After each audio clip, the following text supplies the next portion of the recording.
So if you're looking for a framework for life, then you've stumbled upon the right video, I hope. Is my nipple showing? Hey guys, my name is Matt, and I'm the founder of Life 2.0. And what is Life 2.0? Let's discuss really fast. I've been doing this blog, YouTube channel, written books for a while on the subject, and when I look back on a lot of the content I've done, I haven't really even dove really deep into this, which is why I really want to get into it today. Get into the nitty-gritty of what is Life 2.0? Why did I call it that name? What the hell is it? What does it mean? It sounds so trite and lame. Well, I don't know. It seemed to fit me at the time, about 3 or 4 years ago now. So today I want to jump on, give you a framework, a life blueprint, basically. If you know anything about me or seen the products I offer out for a life blueprint, amongst other stuff. Okay, anyway, shameless plug. Life is hard. Life can also be amazing and easy. It all comes down to our mind, our brains, our attitudes. Some people are optimistic, some people are pessimistic. Sometimes we're a mix of both. So I'm going to tell you a bit of my story. I'm going to try to keep it as short as possible. I don't want to waste your time, and I'm sure you don't want to hear about it. I think it'll give you some context. When I was 19, I lost my faith, and I decided, the hell with religion. I'm going to kind of look into things on my own because I'm not believing what I was told. Thank you, Alan Watts. And that started with this book, The Wisdom of Insecurity. It is a message for an age of anxiety. And it made me realize that I needed a complete reversal of my thoughts, philosophy, what I was raised to believe. It says, this book proposes a complete reversal of all ordinary thinking about the present state of man.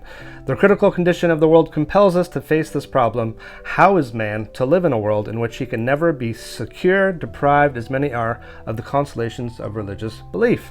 The author shows that this problem contains its own solution, that the highest happiness, the supreme spiritual insight, and certitude are found only in our awareness. The impertinence and insecurity are inescapable and inseparable from life. So this really sums up what I was looking for. I was looking for something else. I was looking for different answers. So as much as it felt like a gift, it was really a burden because now I had to figure out all this shit myself. And that's hard. It's really, really hard. I was a musician. I got a music degree, nothing to do with business. And I did a lot of cool stuff in Los Angeles. Before I moved here to the UK, I did a lot of cool stuff. I traveled around the world. That was always my main dream. I wanted to just travel and go and just experience and do shit and see cool stuff and have a good time and party and all these romantic and old cities and just go crazy. And I did, and it was amazing. I felt like I was living my best life. I really felt like I was. I was determined. I had a dream. I found my mission, my passion, my purpose, and it all worked out pretty well. Here's the thing, guys, about dreams or attaining, somewhat of a dream in your life. Sometimes you realize, is this it? Is that really it?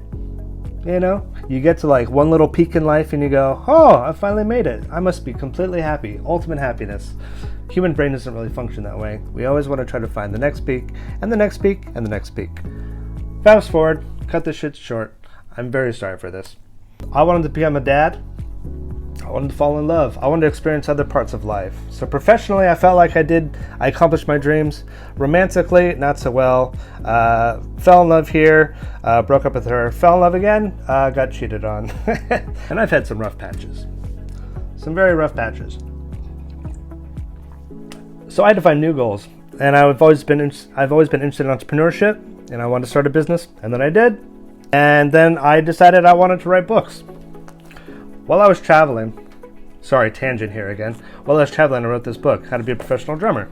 And I wrote it because I was getting a lot of friends hitting me up about, how I got certain gigs or how I was making a full-time living being a musician, which is really hard to do. It's very hard to do. Ask anybody in the arts, it's challenging. One of my friends told me after reading the book, he was like, man, it's really motivational, the stuff you've written here. A lot of the stuff in there is really inspirational. I have a lot of quotes in there. I have people, write out their plan at the end of each chapter. I felt like it was pretty cool. But I realized a lot of my psychology came from my personal development background, losing my faith and looking for other alternatives, and I got to the world of personal development. This is a book I've had with me for 20 years. Tony Robbins, Awaken the Giant Within. It's a big book. Look at that. Oh my God. So I got into writing. Anyways, the point is, at 20, you're going to feel like you're right here, and that's never going to change. You know what you're going to do for the rest of your life. And then you get 30, get to 40, which is where I am now. Holy shit. And things start to change based on your values, based on your new objectives. I want to be a dad now. I want to be the best dad I can be. But I can't do that while I'm traveling around doing music and, fluffing around late night and old clubs and drinking. And you can't be a good dad that way. So my priorities have shifted over life. And I used to always write down my goals. I used to journal a lot, like this. I used to write down what I was thinking at certain ages of my life, which is nice because I can go back and reflect on what I was thinking at that time. And sometimes I look back at what I was thinking at 25 and I'm like, wow, you are a twat. Like, seriously? You're going to be a millionaire by age 30? Yeah, you're going to have this big house, and you live like Robert Downey Jr. and Iron Man. We all have these grand visions of our life at a certain time, and then we get to the age and we go, wow, well, I didn't accomplish any of that. I started making all these goals, and what they would just be usually financial or they'd be physical, and that's what a lot of us go between. They think as long as I achieve the perfect body, oh, my nipple's showing again. If I have the perfect body and then I have all this money, then I'm going to be completely happy, right? But life doesn't work that way. Life is 360. It's well-rounded. You can have all the money in the world and be a miserable cunt. You can look the best in the world and be financially unstable and always worried and anxious all of the time. You can be financially stable, and then you can have the perfect body and then not have any love and try to find the perfect relationship. And there's all these areas of life that creates this 360 that, if you learn to perfect them in every little area, it doesn't have to be major shifts, but if you understand what you need and what you desire and what makes up a beautiful life, you can live pretty happy. For me, I wanted to simplify these 10 life categories for people to focus on. You shouldn't just be focusing on money or a body or love. There's so many parts of life that you should be focusing on. And ultimately, that's what Life 2.0 is. Life 2.0 is upgrading your mindset, upgrading your health, upgrading your goals around adventure and fun, upgrading your social goals, your mental goals, all these things. So to give you this blueprint of Life 2.0, how I see it, I've created the following, okay?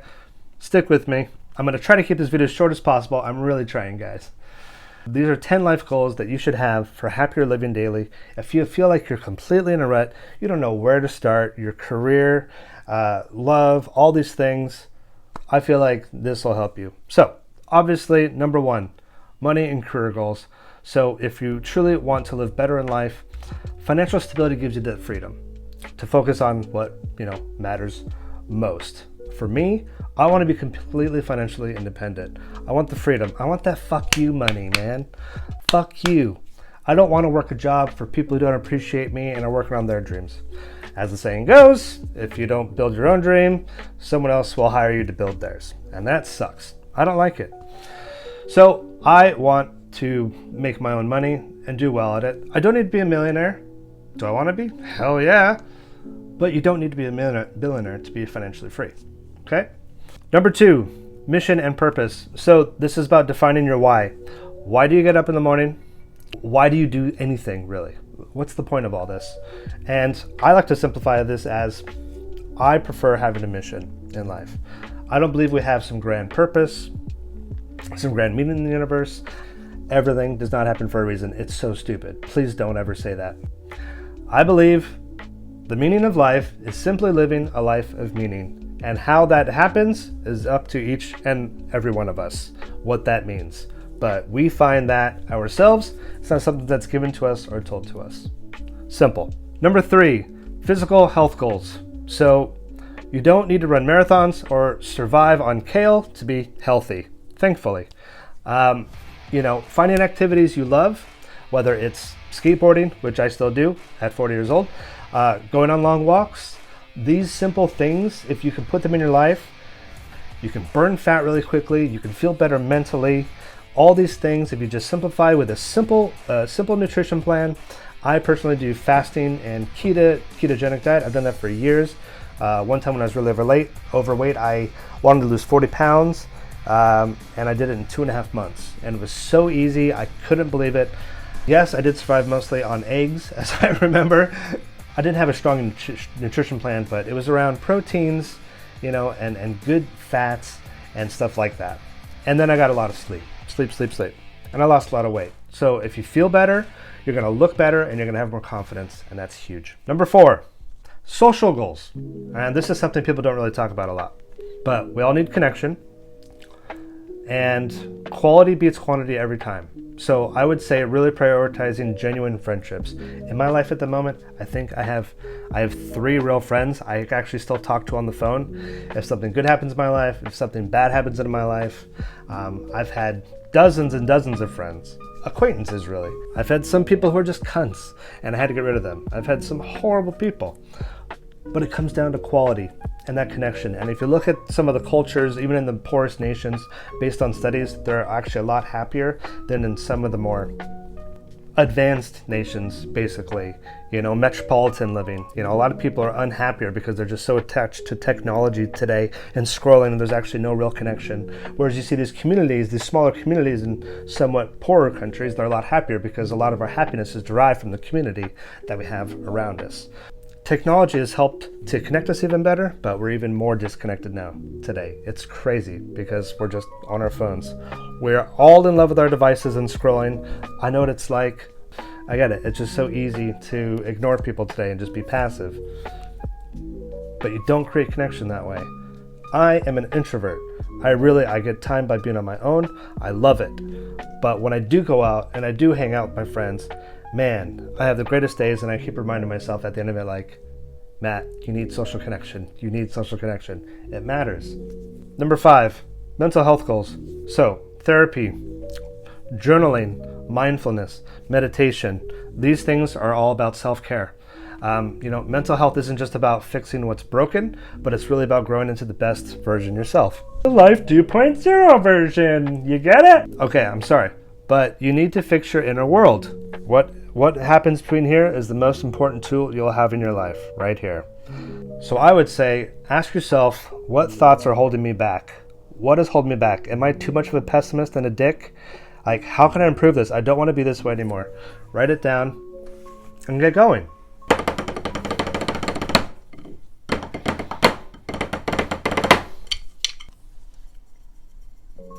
Okay, next one. Family goals. So really strengthening the bonds that matter. So family can be tricky. Believe me, I know. But they are often our greatest support system. Whether it's spending more time with your kids, nieces, nephew, grandchildren, whatever it be. The goal is to nurture these ties, but we often don't know what that means. We have this damaged relationship over here that's been going on for 5 or 10 years. It should be repaired, but we kind of just move on with the day and we don't do anything about it. Or we have that sibling that we didn't quite connect with and we want to connect with more, but we just don't know how to do it because for whatever reasons.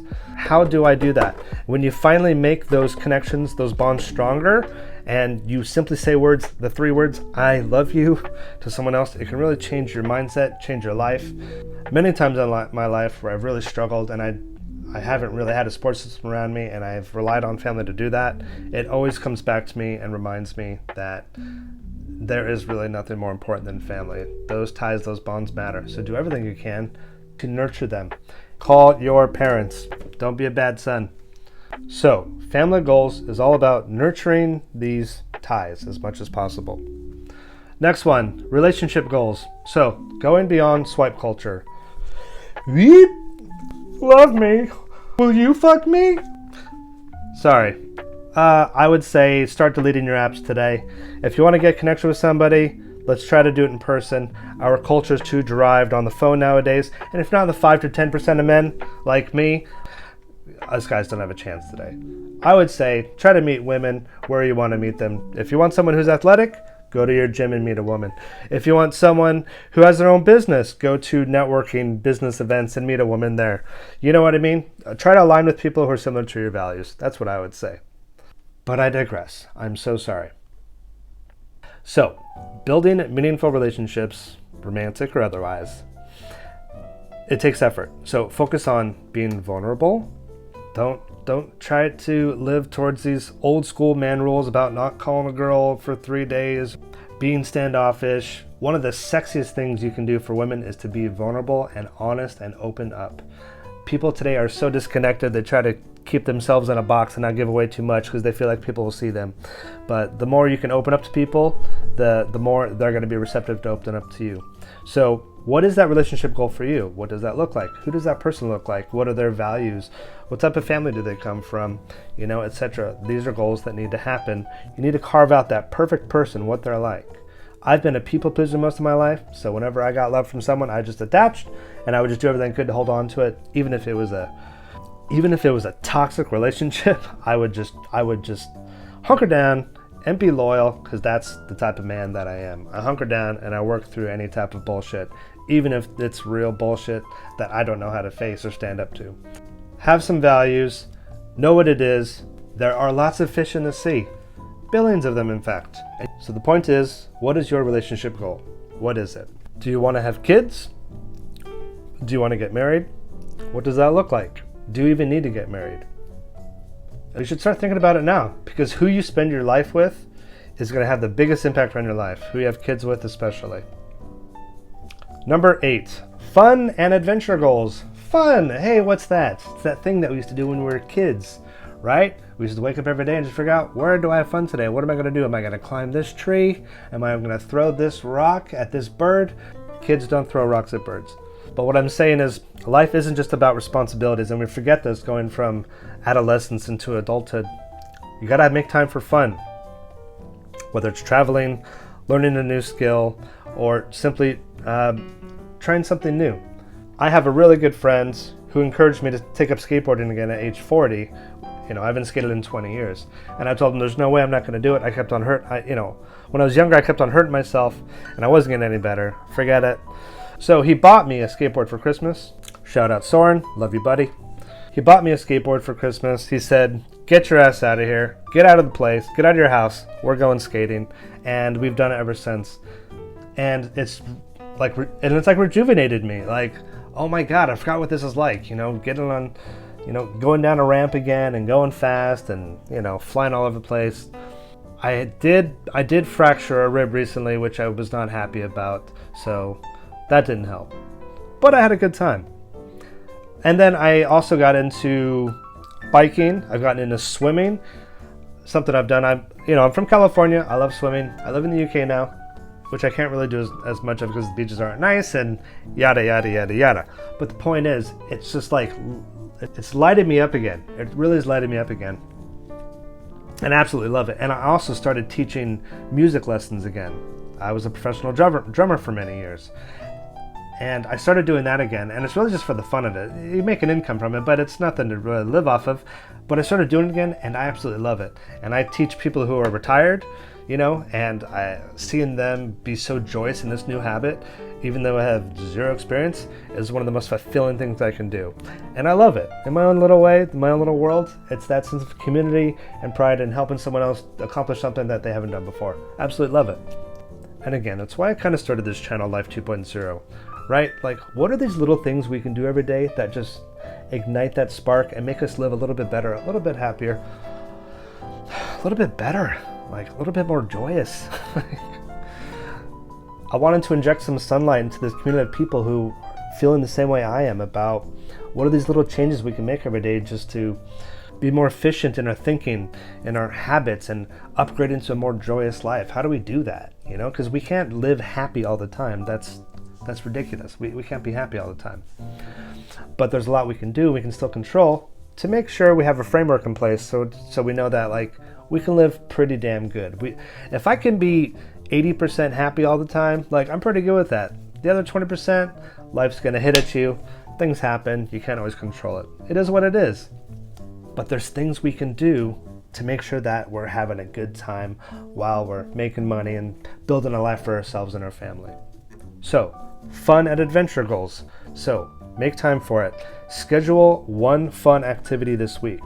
Schedule something like that just for you, and then also maybe do it with a friend as well. Fun and adventure goals. What is it for you? Buddha, what do you do for fun? So next thing is learning goals. So never stop growing, right? Lifelong learning. That's my motto. So I think staying curious in your life keeps things more exciting. You know, learning a new language, picking up a new hobby, diving into a topic you know nothing about. You know, nowadays we live in such an amazing time where we can go on YouTube and just get any knowledge, just like in the Matrix, and just download it, you know, right away. So learning goals, what are those for you? Figure it out, write it down. And then lastly, number 10, spiritual goals. Connecting with something bigger than yourself. Now, for me, you don't need religion to find spirituality. You know, for me, it's in meditation, it's in music, it's in nature, it's in these moments of pure presence where you're doing stuff you love. Like when I'm at the drum kit and I'm just practicing, I'm having fun. I'm being playful with the universe. Some of you might call it God, some of you might call it an alien. Whatever it is, so it's about connecting with something bigger. When it comes to spirituality, some people believe in the spirit, or a life force, semantics, whatever it is, however you refer to it, I do believe in it. We're just mammals. We can't understand this shit. We don't know what we're talking about. All I know is there's something there. It's an energy. I don't know what it is. But if you try to connect with it and yourself, you become a lot more happier. You become a lot more centered. So overall, how do you live better? So I believe to live better, you take these small intentional steps every day. And you start with one category. Start with one category that resonates with you. Figure out what it is and put that goal down to try to achieve it. You know, maybe it's starting with your mental health, or maybe it's starting with your body, or it's building strong relationships. And then increase from there and go, go, go. So, like I said, I have a life blueprint planner. You can get it. It's in the link if you want to. But the point is, you need a framework for all these areas of life. All right? If you don't give so much attention to one, you're going to forget about all the others, okay? I don't want to get to my life and go, man, I made $1 billion. I have no friends. You know, nobody loves me. My kid hates me, but you know what? I'm going to the grave with all this money. It doesn't work that way. We don't take the money with us to the grave, do we? So figure out what will make you happy in all these life areas. And even if it doesn't feel perfect, you're going to feel like you're like 60, 70, 80% closer to knowing what happiness is because you wrote it down and you know what that means. So stop scrolling, stop going on your phone all the time, put the phone away, and start writing this shit down. Half the journey is just knowing what you want to write down. Knowing what it is. If you ask most people what happiness is to them, they won't really know. Or how much money they want to make in their life, or how much weight they want to lose, or how many friends they want, or what do they do for fun. Happiness isn't a destination. It's a byproduct of living authentically and aligning your life with your values. So know your values, what those are, and I believe this can really help your life today. So if you enjoyed this video, you want to click that like button, I'd appreciate it. You want to click the subscribe button, I would appreciate it. It helps me spread my message to more people. Remember that the journey of 1,000 miles begins with a single step. China. Sorry. Life is like a box of chocolates. Focus on the first step, not the whole staircase. Is that what it is? Anyway, so the first step towards change is awareness, all right? And that second step is acceptance. If you want to attract these things into your life, you have to become them, all right? If you want to become that healthy person, you have to align your values and your habits every day with what that person does. If you want to become a businessman, entrepreneur, you have to align with your values of getting up early and doing those priorities that, you know, successful businessmen do. This is some sort of woo nonsense going around blessing you simply because I believe in the law of attraction and manifestation. Therefore, it's going to happen for me if I just think it.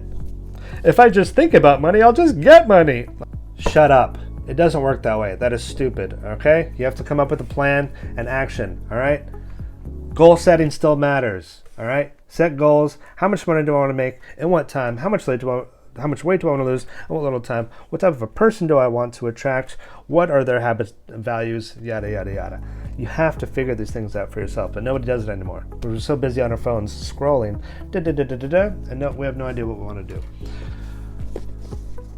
And this is why we're so unhappy, because we completely lose our priorities and what we want from our life. So you got to figure it out. Figure out your plans. That's all today for me, boys and girls. I hope you liked the video. And if you got some value, please share it with somebody. And, let me know in the comments what you thought about it, if you got something out of this. And I would love to talk more about it. In the meantime, I would really like you to check out this video because it also kind of breaks down what I was talking about today. Thank you so much. Lots of love. Peace.